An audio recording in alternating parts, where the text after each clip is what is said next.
hoya guca inyuma nabyo okay kubikora birakorwa ariko se noneho bisigaye binatera n'ishema ngo uyu mugabo reba nawe umugabo ngo atuye ahantu afite n'umugore n'abana ariko ngo arashaka umugore cyangwa se ngo umukobwa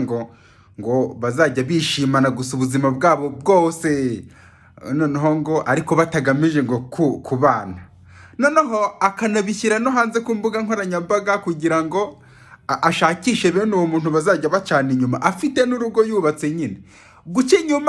inyuma byo nta kibazo ariko bisigaye bidutera n'ishema ku buryo tubirata no mu bandi oya namwe nimumbwire ibi ngibi wagenda aho kuri iyo Facebook ukabihasanga hari abantu benshi ngo barimo gushaka ngo abantu ngo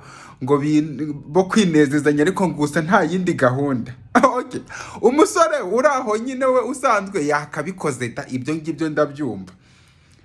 noneho ntiyongereho ngo ariko ngo nge ndubatse ngo nshaka umugore ngo yubatse sha nyamara katubayeho